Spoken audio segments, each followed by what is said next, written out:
Da-da-da-da, da-da-da-da. Welcome, welcome, welcome. Aloha, aloha, Teresa. Hello, Ramus. Hi. Okay, let's do a test. Make sure you guys can hear me. Can you just please let me know if you can hear me, okay? All right, testing first. Can you guys hear me? Woohoo! Thank you, Ramus. Thank you for that. Yes, woohoo! Awesome. Welcome, you guys. Here we go, Sunday. So I, just like I promised last time, I'll be back here on Sunday. So I had some wine left from the from the Vino Friday surprise that I did. So here we go again. I've got another glass of red wine because I literally just needed this for Vino Fridays. You guys, I am not drinking too much of this. It's just for the for the fun. Because it's just too much work. Anyway, welcome Anna. Welcome you guys. So today I want to continue the conversation that I started years ago, probably 2017. And in that time I talked about the emergence of human consciousness. So today I kind of want to continue that conversation. Hi, SL. Welcome. Cheers, darlings. So today I just want to kind of touch bases on what it has to do with that master quest, because it is all about mastering your own sort of reality and your timeline, and learning not learning but experiencing your own timeline. And in order to do that, we have to understand or have to attain the mastery in this reality to ultimately have the realization that it is our soul that creates time and timeline. And this is why there was so much talk about timelines on so many levels and with so many people, right, you guys? So cheers to all of you. You guys, there's so many familiar faces here that are back and names. So thank you guys for being back. So I want to just kind of continue that conversation about that, because this is what really is I've been intending to share with you is what this soul mechanics are and how it is so individual. This is why the soul growth that we do experience here in this reality, this is why it is so important for us to understand how it is so tailored to each individual, and it's unique to each and individual. And this is why your ancestral sort of healing has to happen on such an individual level. But yet, because there is so many different entanglements that you have on your ancestral levels, and this is what it is very difficult to understand for us, going through this transmutation as a totality of human consciousness, where it is we're going. So as many of you who've read in the past, who study so much of the occult and information of different masters, different people's teachings about what it is to master the self and to get to that place of where you meet God and understand your existence here and be in that space of who you are. So this is that human consciousness, and what we all operate on is the higher self. This is where our higher self, let's per se, I'm going to use that terminology since I've used that especially in my hypnotherapy. I've used that terminology as your higher self, is that your human consciousness that like many masters before us talked about, including Christ. So here, you guys, to every one of you, cheers. Teresa, who joined me, thank you. How is this time? Is this time works for you guys on Sundays? It's 5 o'clock Pacific time. Let me know, because I can do it a little bit earlier if I need to, or maybe a little bit later if I need to. So let me know, you guys, okay? But right, Teresa, and you say I haven't read much. But I have firsthand experience, and this is what that individual master is all about, is that firsthand experience. So cheers to that firsthand experience. And this is where only those who are on a path to mastery will recognize what I'm talking about, even on this in the whatever you call it. This my it is, I guess it is still journals. I am still journaling, but this is Confessions of a Mystic. So I am just looking at things from a spiritual perspective, because that's who I am. This is originally why I started this platform, to see things and share things that my experiences, and share what I've learned from my experiences. That is also my experiences. So I have the right to talk about it from my own perspective, because I've experienced those things. So, hi, Bobby. Great to see you as well. Perfect time. Awesome. All right. So, sounds good.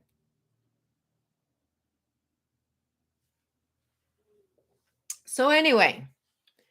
So what I want to do today is just kind of and there, I of course want to do questions if you guys have questions, because I just don't even know. There's so much growth that I've been through the soul growth, that it's difficult for me to start kind of like to know where to begin to talk about my experiences of the last over 1,000 days, and what the growth, because there's so much have changed my perspective on things, including the spiritual stuff.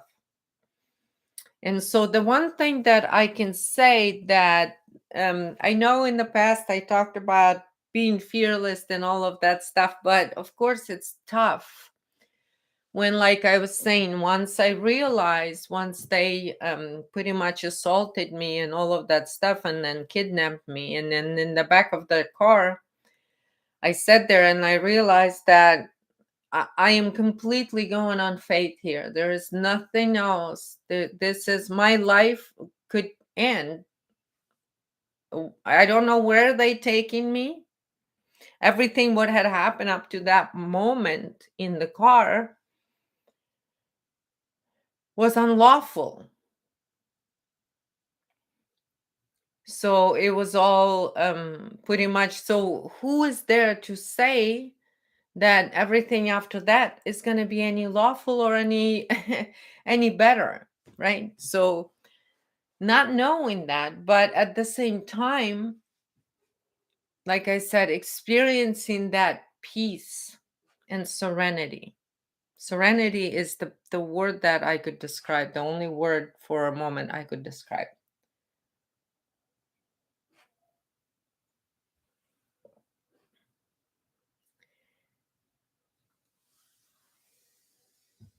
Yes, the faith, it was totally only faith. Without faith, and this is something that I have been through so much of the experience, that, like I said, in the last time, in the last confessions, as I confess, that it was one of the hardest things for me to do, it was to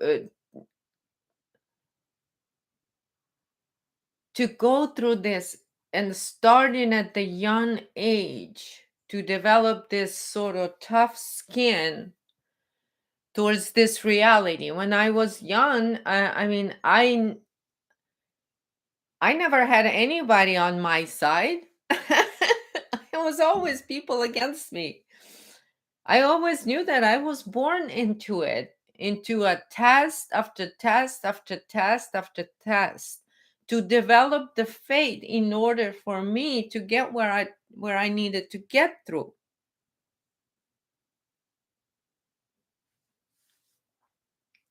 And it was like this, like I said, the presence of your spiritual team, in a way, is there, like, and you know that that it is so meant for you to experience. So then you go into the state, what it is that I am experiencing, and what it is that I'm learning, and what it is then I can apply then, and how can I apply this experience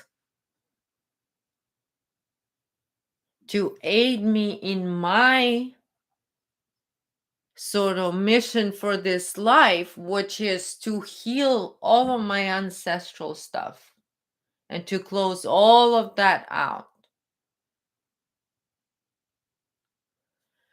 And so I had to kind of like sit there and just have trust that what I will be experienced, that somehow I will be okay. It wasn't the first time. I'm like, hey, what's the worst thing could happen? They can kill me. Well, not the first time, not the last time. So whatever. Let's do this. So part of me was like that. And then the other part is yeah, Bobby, living grid. So that basically your heart is just has this different field that is a lot stronger when that is that presence. So it's all through the heart. So yes, Teresa, it's no mistakes. Everything happened for a reason, and a really good reason, which I didn't understand all the reasons going through it. And this is why I'm sharing that many of you are going through a really hard stuff right now. But what it is, it's just like it's paying your ancestral karma. It may not be, it's not yours. And I think in many of my journals in the past, I talked about that some of the stuff is not yours. So you're experiencing, but yet you're like an observer on a quantum level through your ancestral sort of bloodline. And this is why I've talked so much about the importance of your own blood codes and activating those in a way, in which way, to turning into your own healing, to step into the self-healing. This is originally what my Facebook from 2016 was all about. The Earth Soul Group was all about. It was stepping on that self development path. But it was a little bit too soon on that time. That's why it's no longer a group, because there was a lot of people that were projecting a lot of conflict onto it, because that was not aligning with the agenda that, of course, you know who has the agenda. So yes, interesting how everything is unfolding. So the soul mechanics, basically, so what happens is when you go through this growth, and I think in even my 2016 graph, I had on the top there saying, I was showing the 4 different stages of seed grow coming through the ground. Okay, and so I said this is kind of what it's gonna be looking like, the stage through this whatever was like 6 years or something, that I was putting that graph out for about 6 years out or so. And so 7 years graph. So what I was talking about is like this different stages of your own individual growth, but what you're doing is you're doing this for your ancestors because you are it, like I was saying last time.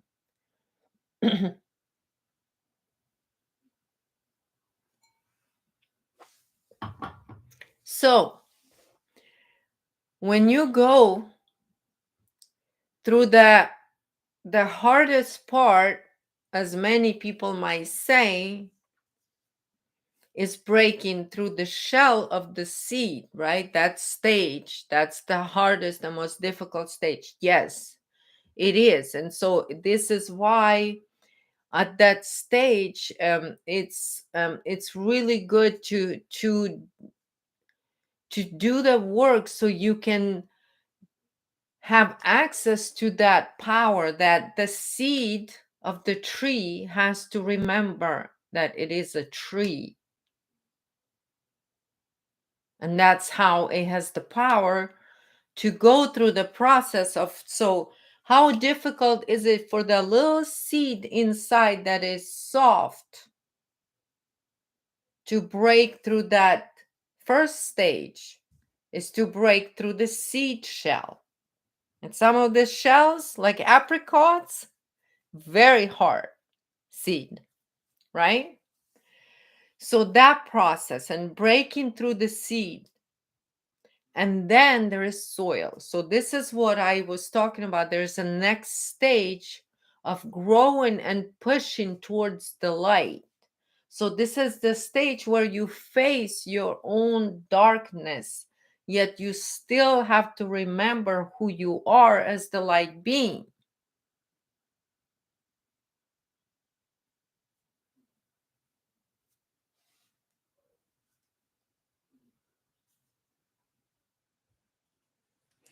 All right, Ramus, great question. I will definitely talk about that question. It is a really good question.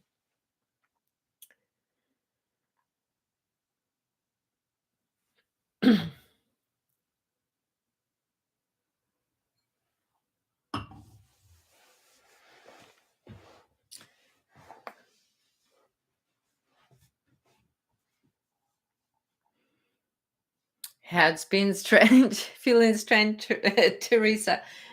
Everything's a little bit different. With the heart, it's sort of, with me, what I feel is that presence of like what I used to get through being like laying on the ground and being on that. You just feel it all of a sudden, that same sort of presence of earth, because we're aligning to the heart of earth. And so our hearts are sort of sinking with the heart of the earth. And this is what most of the ancient teachings are teach about, that is then aligning to that.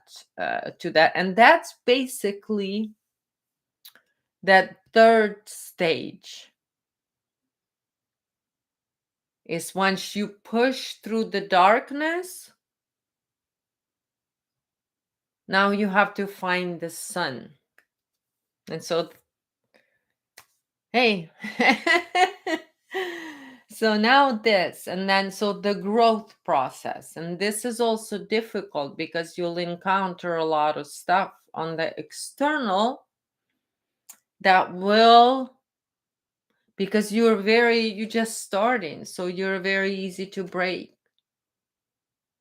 And so this is what, at that stage when I had that Earth Soul group, what had happened is a lot of people that let's just say that are threatened by the individual empowerment. So here's your religious establishments and everything, your government establishment, all of your control operated people. Those are all people that are anti-individual empowerment, or they're anti-freedom in a way, you can say.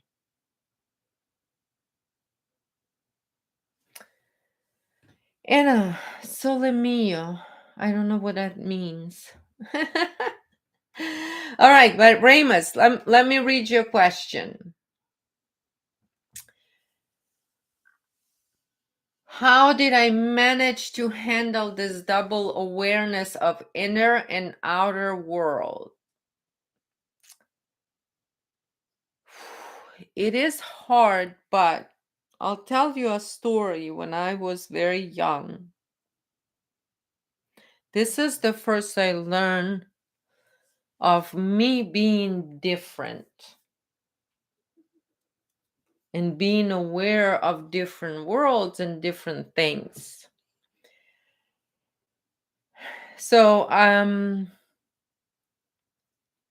think I was about 9, maybe 10, the most, maybe 9 years old or so. So, I don't remember exactly, but I was like anywhere from 9 to 11. I don't remember the year now. But my cousin, who I felt like more like my brother to me, he was really the closest sibling that I ever had. But he was my cousin.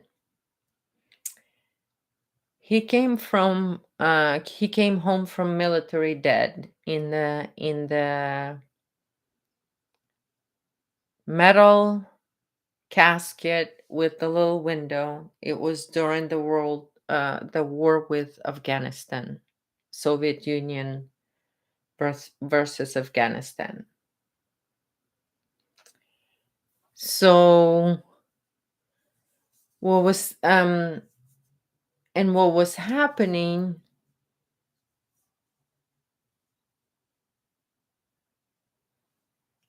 they would not allow my family and all of my aunt and all of their family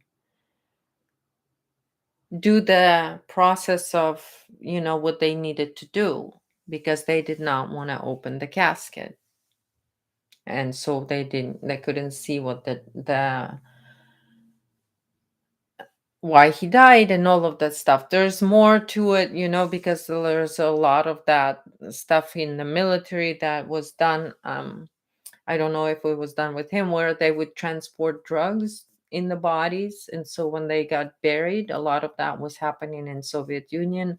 So they would get buried because they don't allow them to open the caskets. They have to be buried in the metal caskets. So, and then they go in after people bury them, and at night they dig in and they pick up their drugs, and then they leave the bodies where they are, and then they close everything back up. That was the operations, how they deliver drugs. So because of that, there was a standoff between my family and the government, Soviet Union government. And so it was between life and death. So when those situations like that happen, and there was a standoff for 3 days, and it was in the middle of the winter. So because of my experiences with my cousin and why I knew that he was protecting me, is because I had some experiences with him when I was very little, to where he protected me from snake and all of that stuff. So I had like this experience that was very, what some Japanese call it satori. It is when you see that something in your life, like you're near death experience. Okay, so this is when you can see inner into outer world near death. When you go, I mean, a lot of people call it those near death, but there's a different stage to where you die and you leave for certain time here, but in the timeless space you can be in for a long time. And so so anyway, so when that was happening in 3 days, I learned a lot about my ancestral gifts, because then he was in the spiritual world and I had very close connection with him. So and I kind of, from that time on, Ramus, from a very young age, I understood how to, you might want to say communicate, but I don't really communicate. I could feel the other side in a way. How's that for answer? But there's a lot of details of what happened during that standoff. But there was a lot of things that nobody knew how many caskets would end up from that standoff that we're gonna have to make. But there was no additional, and everything went the way it's supposed to way. They basically gave in. The government gave in, and then maybe there is a reason I'm talking about that incident. The government had to give in because it got colder and colder and colder each day. So it was an interesting experience, and to learn how close you can be to elements, and how elemental kingdom is working with you when you're so close to that edge, when you're on the edge. So like when you're standing on the edge between life and death, those are the moments where you kind of um, you see both ways, past and in the future. And like when I had my near death experience at around 6 years old, I had pictures of my life, of this life that I live right now, up to a certain point, to the point of my mother's death, actually. That was the point, and which was in 2015 that I saw the pictures of this life. And then I lived this, I didn't know at 6, then I'm like, okay, whatever, that was a weird dream, right? And then I go through my life, and then deja vu after deja vu after deja vu. Yes, daughters, I am connected to Siberian wilderness. Definitely. My dad has a story because he was in Siberia, and he was yeah, captive in there as an intellectual to do the dirty stuff and all of that stuff. And he would, in his free time, he would go skiing. And then on his free, what is that, the country skiing, on those skis and stuff in Siberia through the snow, and then he had to run away from a bear, and he just tell me the stories how that would happen. It was amazing, all of that stories. But yes, there is my conversation with my dad on that time helped me when I was 9 years old. Doing that, he helped me to direct my abilities into proper way to help put it all to an end. But anyway, that's going too deep into that question. But you kind of know when, and a lot of the time this is when I kind of go into that state when I try to do this, because I want to deliver the messages that are from that, what I used to call that equilibrium, where you know that you are eternal being experiencing human reality right here, right now, in this moment. And so, and this is that serenity point.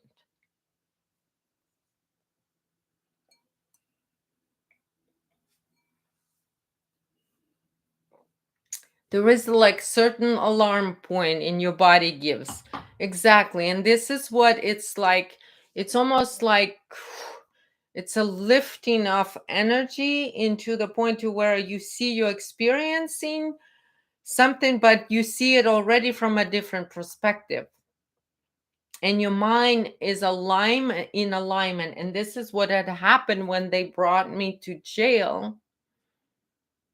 This is immediately what I when they started asking me all kinds of tricky questions, everything was like in slow motions, and my questions were coming out so like butter. They're so perfect, everything was so perfect. And like, because without being in that state of surrendering to seeing what it is that I am recording here, because none of this experience is mine. Why am I experiencing this? But not, this is when the point when you realize that whatever is happening in your life, this is your quest, master quest point. Whenever it's happening in your life, is happening not to you, but is happening for you. So that the stages, the 4 stages of growth. So now when you realize that you come out of that soil, the darkness, and now you have to reach the sun, you can't give up then. So this is why I am at that stage with my own experience. Now I am growing through what I just experienced. So I'm going to grow to it, and there is going to be conclusion to it, which is going to be my sort of fruits of my labor. Let's just say that. The fruits of my labor of healing my own ancestral stuff. Daughter, you said, why don't you move out of the US? Where? I don't have, it takes funds. See, they do that because when they are on government level, I mean, they everything, including they've committed so many crimes, including when I was attempting to buy a property. They unlawfully declined me a loan for no reason. And they put a name of someone individual that actually that individual in my comments, in my journals, had actually threatened me with FBI action. And on that denial letter that they had no reason to deny me for, there was that name. So they put me through, I mean, they showed me all of the layers of the government abuse. I mean, right now, what is it, the House of Representatives, or is it Congress, that they're talking about weaponization of government? So this is what I experienced. I experienced weaponization of government on every level, including they played with my mortgage. They made sure I lost the job in California. They wouldn't let me leave Colorado. When I got the job, before the leaving, when I got an offer, they made sure to end that. So I struggle so much to just get away as much as I could. But the thing is, everything I knew that there's always gonna be a way out for me. Because the thing is, I know no matter how much they try to scrape, they scrape everything off of me, but in the same way, they're scraping all of that stuff so I can be totally renewed. I don't look at it as a victim. I could probably, but that it takes a lot of, and this is exactly what they want. They want me to stay on that level and just go to a regular attorney and say, let's sue the police department, let's sue the city, let's sue this. No, I'm like, let expose the whole freaking thing. Exposure, bitches. Exposure. No, no, no, no, no. Too much opportunity for growth, realization, strength. This is the thing, because this is their biggest fear. I'm like, I'm gonna play on your biggest fear, bitch. Your secrets. I'm gonna expose your secrets. I'm gonna talk to them about, this is what my ancestors didn't have access to internet. I do.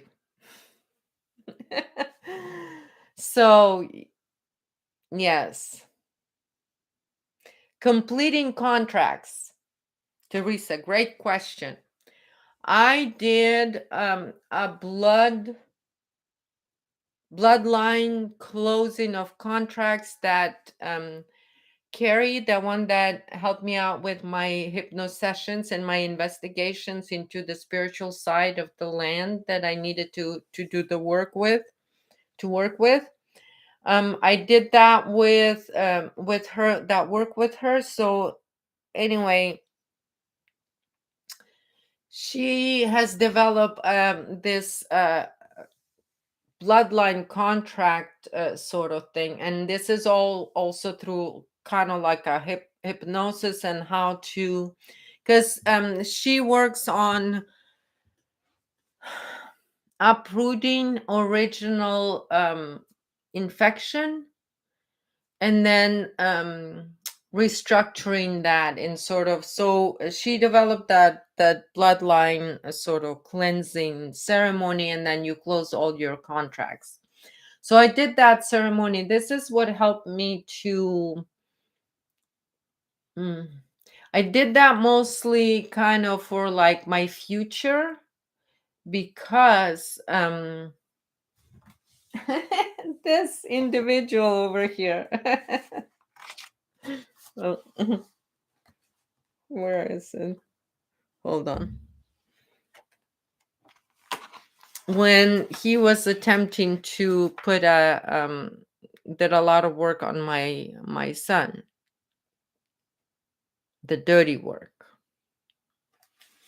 And so for that, I needed to do that. And so that seemed to be do it, because he also he didn't, when he was here, he also brought something in here. I mean, it was physically, I saw it.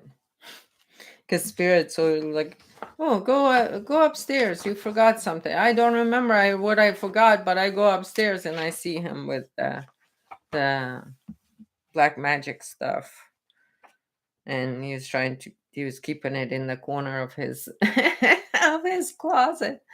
Oh gosh, these people are so stupid, to be honest with you. They're so stupid. They don't understand how this operates. They have little pieces that they stole, and they think they somehow and powerful. They powerful. It's battle. They so powerful. Oh, they so powerful because they're gonna go and chant in the mirror, and they're gonna light a candle. Oh, bitch.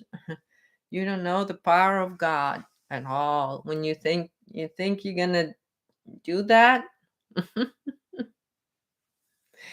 Yes, Teresa, they can't hide. And this is what I was talking about right now, because even like in the past, they were able to hide all this stuff. But right now, they can't hide it, because for their illusions,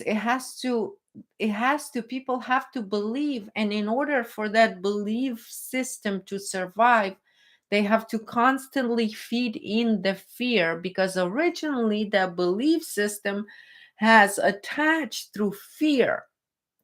So this is why there's constantly this cycle of abuse has to happen. It's for fear and control and dumbing down and stealing the destinies. That's what it's all about.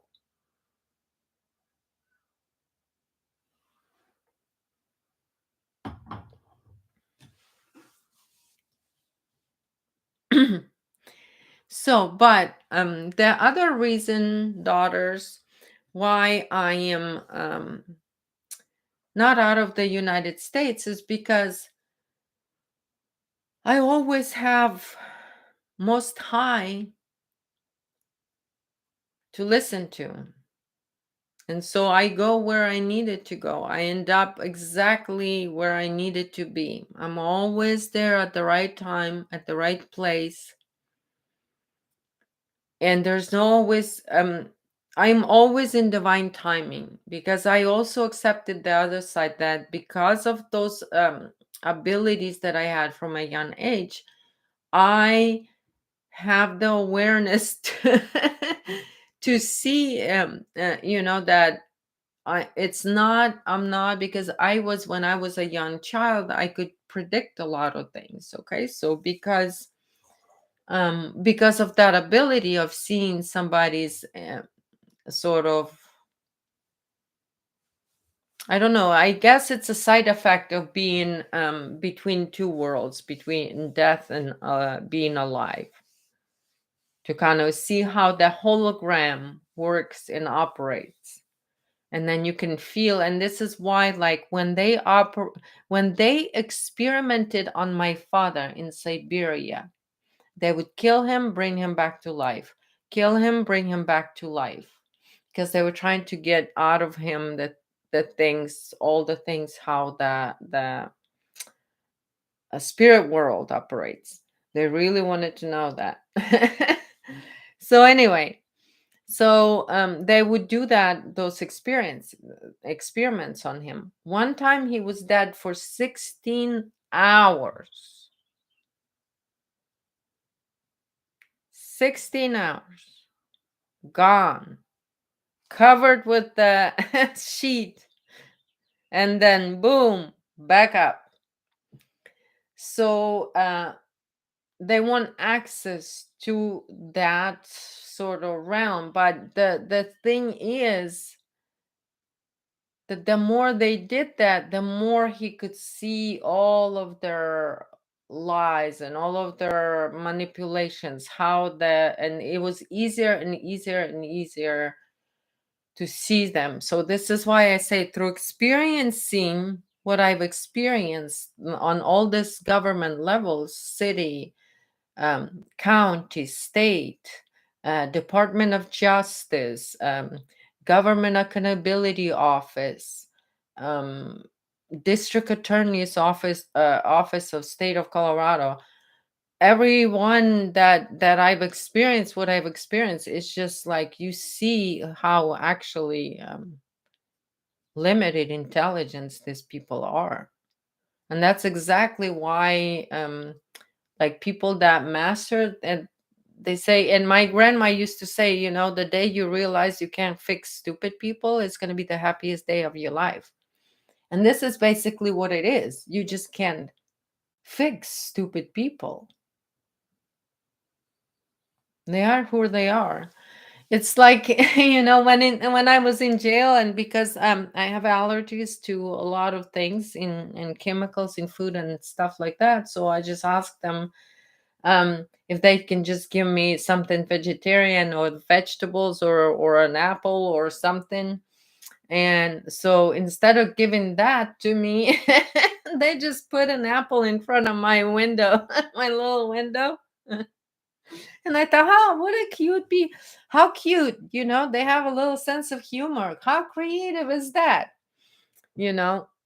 But anyway, yeah, I was definitely experiencing Soviet States of America.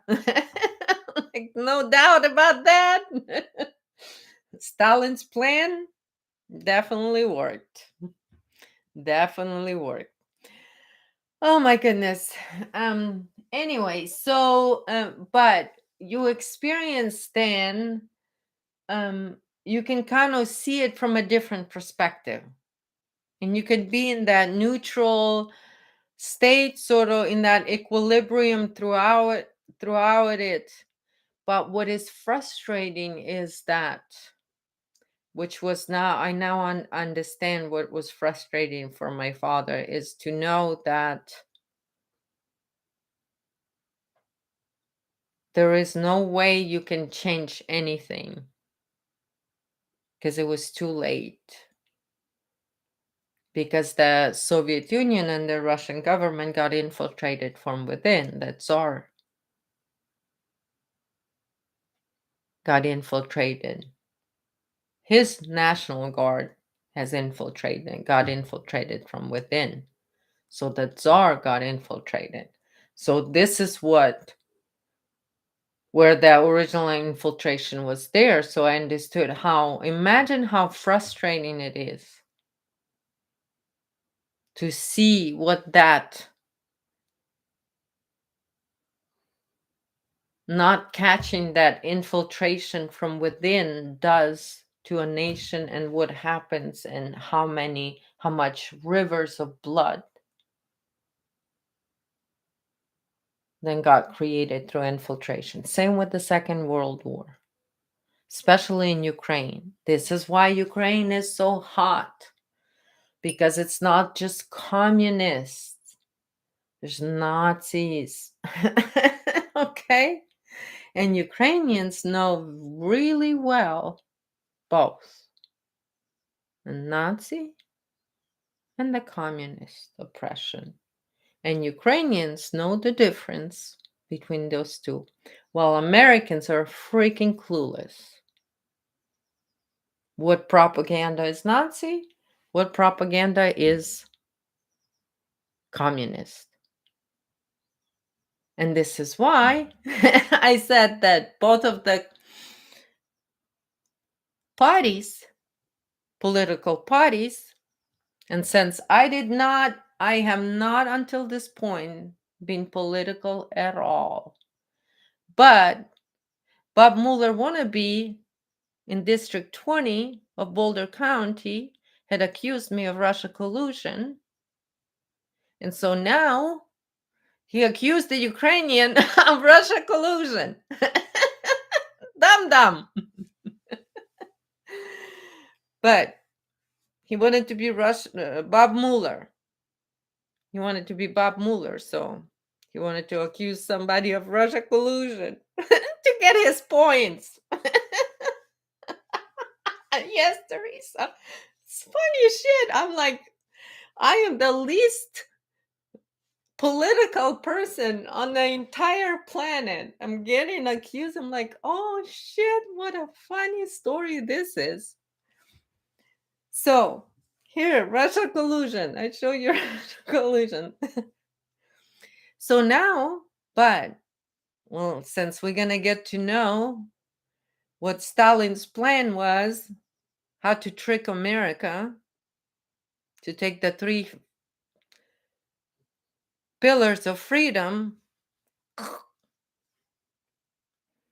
and all of that. So that's the Keystone documentary series. That's all about the Stalin's plan and how it operates and how it all works. And a lot of that, all those ideas that Stalin has, my father had shared with me. So I know what the plan was. The plan was to infiltrate the ideologies of American people and then turn the military against their own people. And so this is why today you even need a freaking committee in the government that studies weaponizing government against its own people. Because this is what they're investigating right now in the government. FBI being weaponized against their own people. Oh no, not a Soviet States of America at all. No, Stalin did not succeed at all. If Stalin didn't succeed it, you wouldn't have a need for a hearing like that, would you?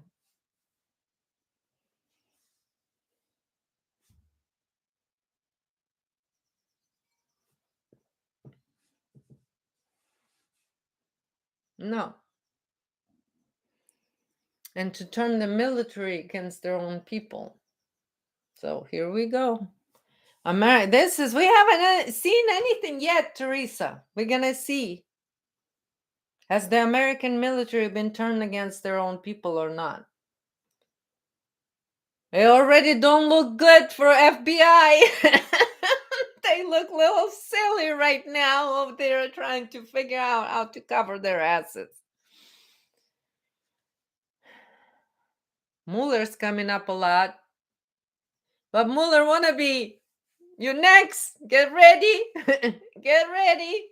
You next. But Mueller wannabe. Accuse Ukrainian of Russian collusion. Funny, right? Okay. Yes, they're showing their colors. So basically, what happens is when you experience something like that, I have the right to talk about it and basically revealing the thing. And everything, what happens is it's like space dusting the belief systems that I based on fear. Okay. So, and this is where I talk a lot in the past about the possession and all of that stuff. This is the same thing for religion. They can only keep people in that we have to be in the group all together, fight demon. Yeah, because we're Christians. Well, hold on, hold it. Hold it, Christians, hold it. That Christ has to go on his own for 40 days and 40 nights? Yep. So you ain't Christian unless you battle your own demons. That's just it. It's simple as that for Christians. And don't tell me what pastor this told you or this one. Don't want to hear it. How about that? Biblical. I'm going biblical. I don't want to hear it. Okay? And you want to go ahead and over there stand on your pedestal and cloaked in Christ's blood? Hold it. Hold it. Hold it. Uno momento, por favor. You want to cloak yourself in Christ's blood? Hold it. Why? Why? Because you don't have the Christ blood running through your veins? Ah, bitch, that's why you need to cloak.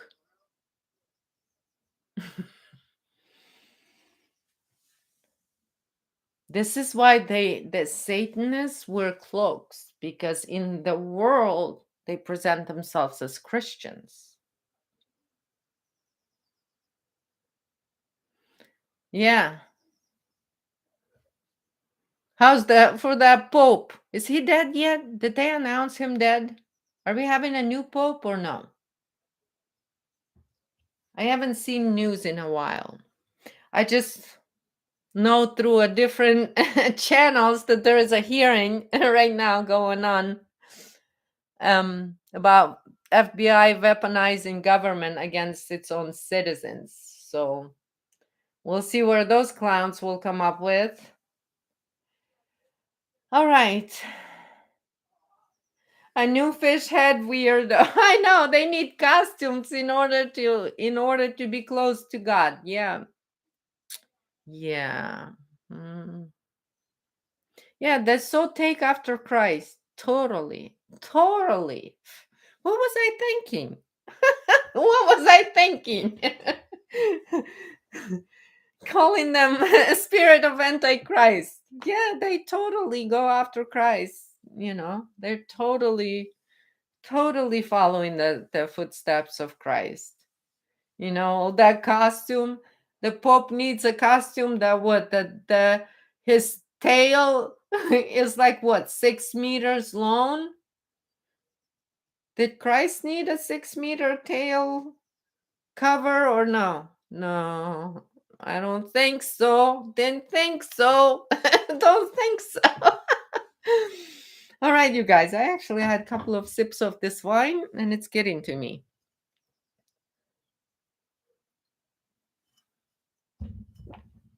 Anyway, you guys, let's get back to a little bit more important stuff. I love making fun of them. I do. I love making fun of them because in a way it neutralizes that energy.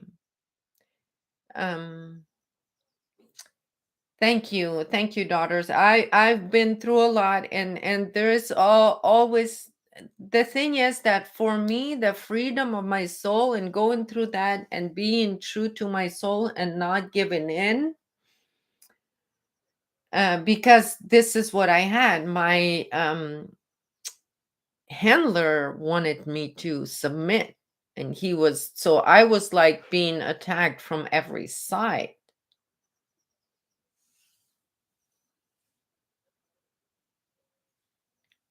So it was just like from every side, and he was doing to everything to create a lot of conflict between me and my son and all of that stuff. And then these people were trying to attack me. I mean, they were following me, trying to run me off the road. I mean, I've dealt with so much stuff, and it was tough. A lot of time I was just like, I wasn't sure if I can make it through.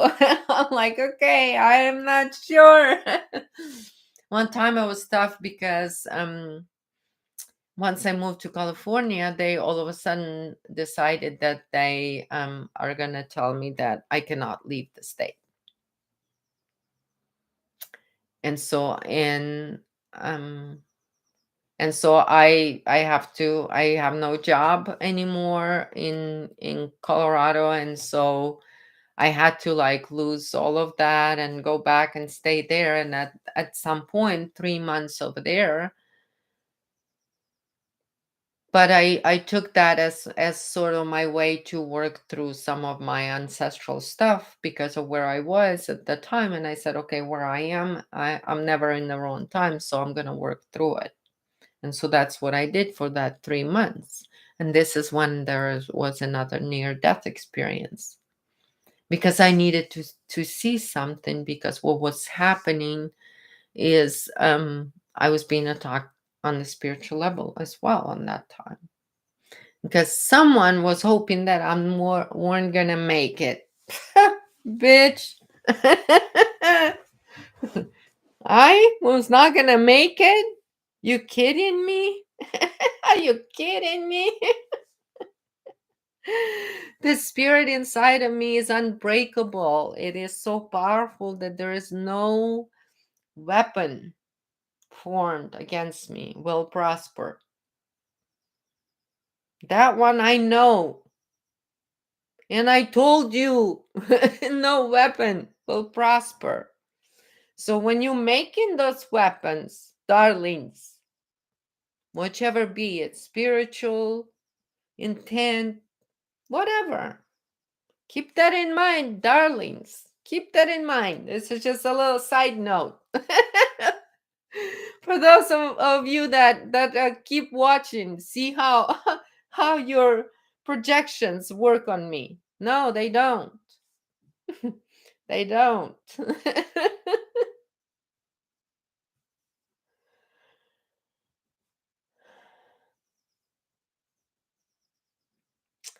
Well, daughter, that happened when the spirit needed to show me, and that there was a answer that I needed to know, and so that it came in that form. And then it was also like same thing, and it was also a protection. It was sort of a defense to like say, hey. And the other thing is, what was interesting, the owls showed up and would not stop talking, night in, night out. Ran him off. The owls, actually, two owls. So just it was very interesting because the nature, yes, Remus, the nature had totally worked with me the whole time. I have to this day right now, there's a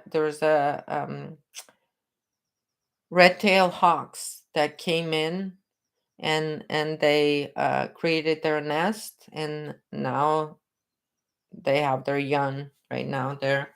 And so I had them watch over me the whole time. These two red-tailed hawks, the whole time when I was going through this here. Because what was happening here, because they were already, once they brought this to Russia collusion level, they they don't want to tell me that, and because they didn't want to give me any records, including um the body cams, they just straightforward lied to me. They said they're all malfunction. So what happened is they just refused to give me any records. But now what happens is they brought the unlawful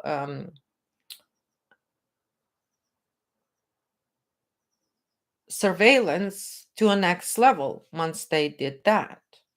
So then I was followed everywhere and everything. Then this is how they got the right to hack into my computer, hacked into my phones, and all of that stuff. So this is what they use. Everything's fake, trumped up, not even trumped up. It's like dreamed up. It's dreamed up. It's like nothing made of. It's a nothing burger, nothing burger. But not the way I see it. It's not nothing burger for me. It's a lot of evidence, admissible in court evidence of crimes, treason, conspiracy, everything. It's like, oh my God, the list of crimes, it's like a page long for each individual because I'm going after each individual on an individual level, including that anyone, whomever violates constitutional rights of any individual. This is to all of those that, oh, I'm doing my job. That's why I'm violating your constitutional rights because I'm doing my job, Lily. Yeah, it is. That law, remember? Anyone, whoever. And the low budget torture judge, she forgot that there's a law. When you have an evidence of crimes, you need to tell the judge that you have the evidence of crime. Well, I tested that with the low budget torture judge, and she went on court records that she doesn't know that law. She doesn't know it. What she did when I did my duty as a United States citizen, you know what she did? She threatened me with jail right there and then.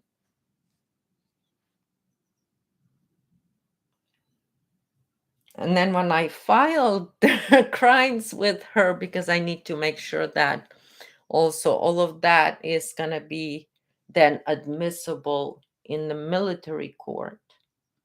So, which was interesting, you guys, that without even knowing that I'm going to be taking this to a military court, I didn't know that all the way that I'm going to get the corruption on all level to where there's going to be no other way but take this to a military because the government had failed at every level and provided me with the records and spoken and written records that they have failed. So all of that is like a pyramid that has like no hole.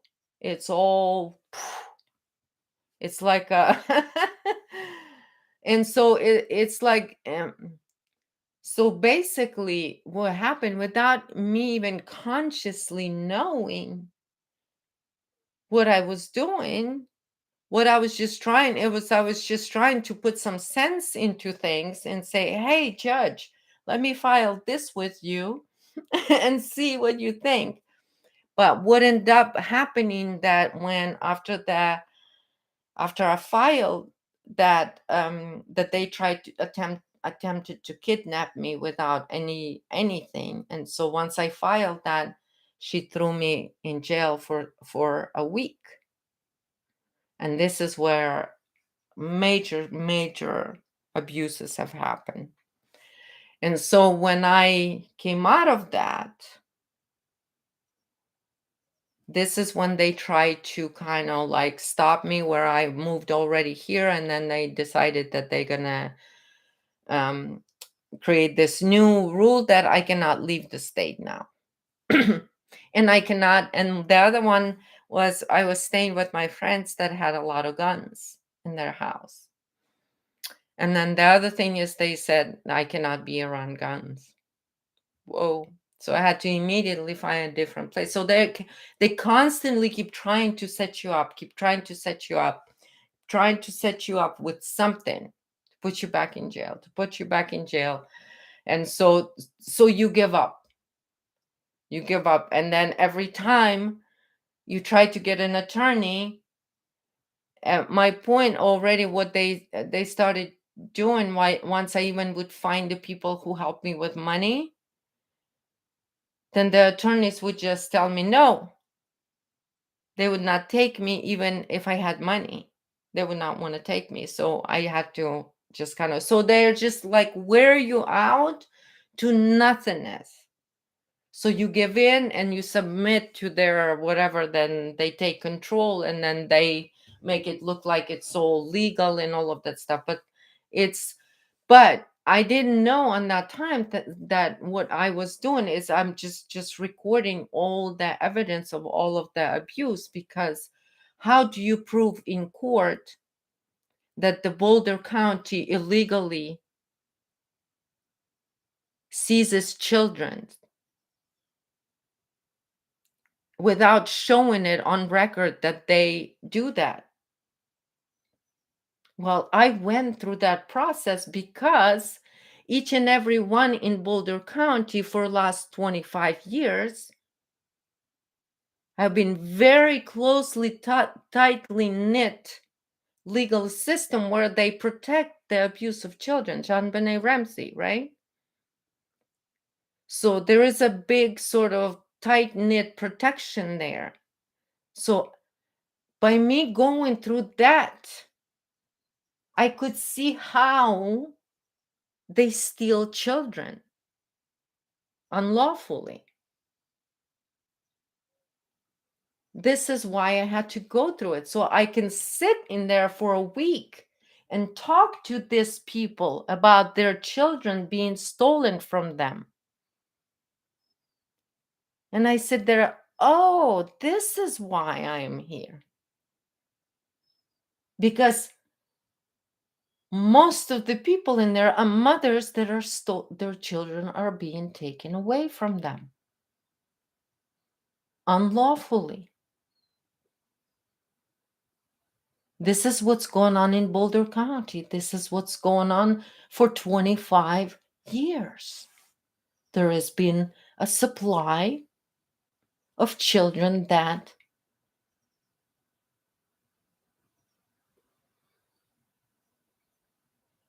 justice system of Boulder County government has been operating.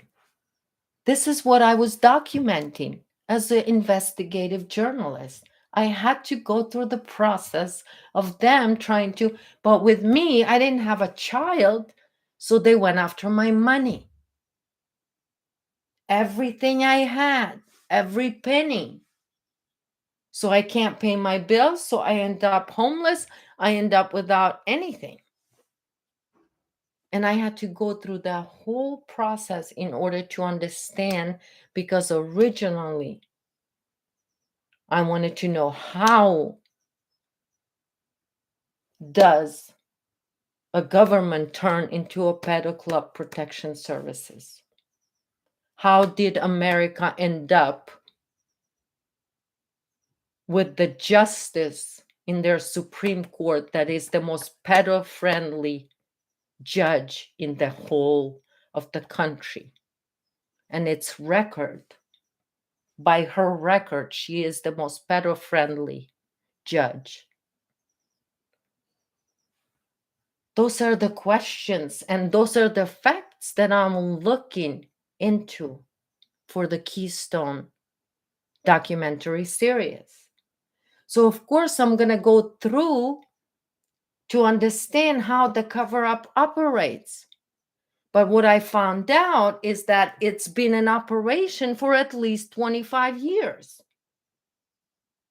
Police departments are involved. Sheriff department is involved. Justice system is involved. Corrupt police, corrupt attorneys, corrupt judges, corrupt CPS, Everyone's corrupt. And it's all on record. And it's all on record. Because if you take my case, it's a joke. It's a kangaroo court. It's a joke.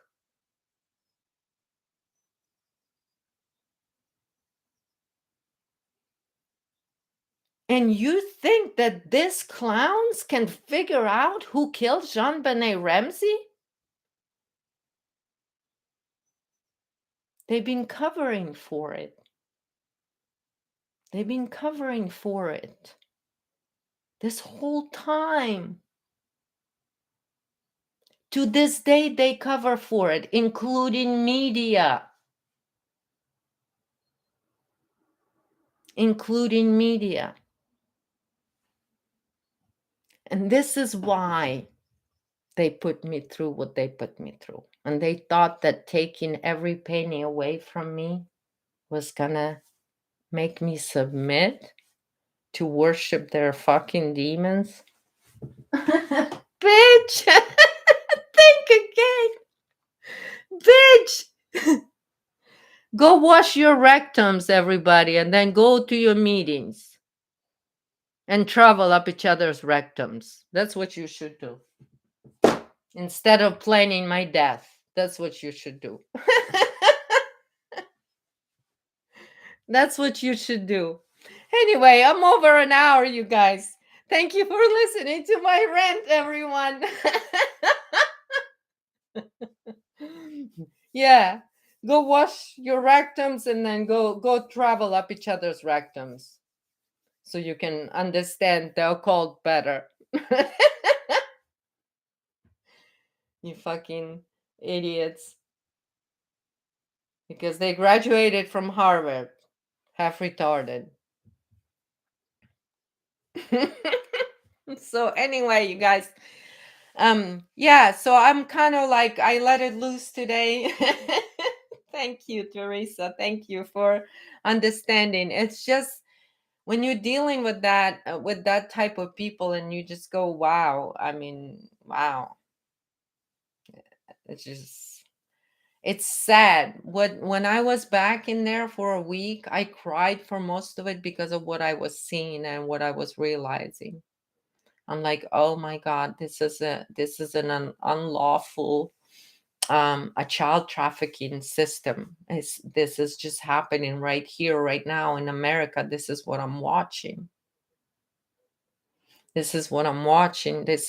And on top of that, I'm watching the experiments that they do with medical experiments, and I'm like, oh my God, and what they've done. And it's all there, like in front of my face, and I'm just taking it in and just processing all of that. It was so like, because I wanted to, like, what else am I seeing? What else am I seeing? What else am I seeing? Because I was also watching the, like, on spiritual level as well. And so yes, in Sydney, those abusers are everywhere, and there's people that protect those abusers. Because let me tell you, there's a negotiator out there. I'm not going to call his name, but there's an attorney that tells everybody he's Christian, but he was involved in getting a deal, negotiating a deal in Jean-Benet Ramsey for her brother when media accused him of doing this to his sister. You guys know he's well known in alternative media. He's an attorney, gray hair. But I'm not going to call his name because he is a pedal club negotiator. He does negotiations for pedal club. Okay. He is the one who said, and I'm going to quote it here. I'm going to quote it. There is a child trafficking system in every state. That was his words. There is a child trafficking system in every state. And he, being involved in the legal system, unfortunately, or fortunately for some of us, revealed to us who runs that child trafficking system. And that's, people, is your justice system and all of those people that are involved in it.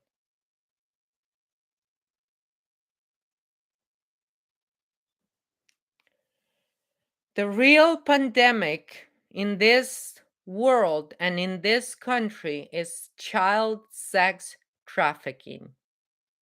Lynn Wood. There. I said I'm not going to say his name, but I'm going to say it. And the other one, he said, you got child trafficking in every state in this country. And he knows because he's the negotiator for them. So he knows. Okay? He knows. So what I wanted to know from Boulder County is how many children has they unlawfully seized now, since they given me enough legal evidence that are admissible in court evidence, because transcripts and all of the written records, all of that is admissible in court.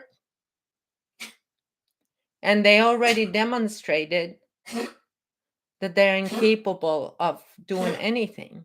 And so because what they put me through, they demonstrated. And so now I can go back and subpoena all of the records of all of the cases. Of all of the cases, because we're going to compare. And then what I am looking for is specifically how many children has been unlawfully seized. That's what I'm looking for. All right? So that's my intent with all of this. And they thought that I'm going to go after them for money. No. No. You can keep your money. You're going to keep your money. What you're going to lose is you're going to lose your everything. You think you can keep your money right now because they don't hear from me. I didn't go after them for the money. But I will go after them each and every one of them individually. And all based on constitutional rights. That they used my constitutional rights as a weapon against me. And this is treason in this country.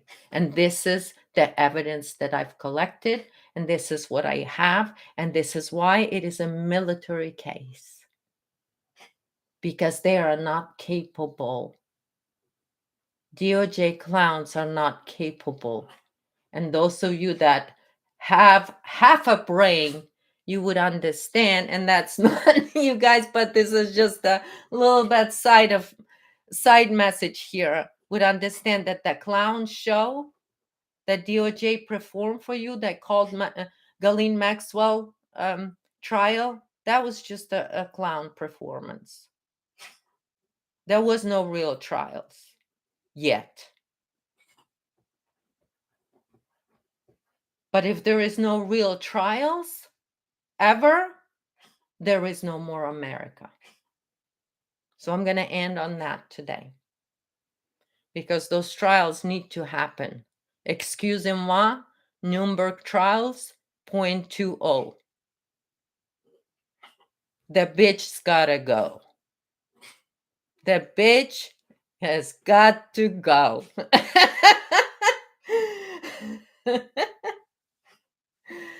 The bitch has to go. Daughter soft. I New Earth. Right now I'm just gonna tell you that right now my sleep patterns are so amazing. When I come back, I feel like I can't, like when I fall asleep, and it's very different.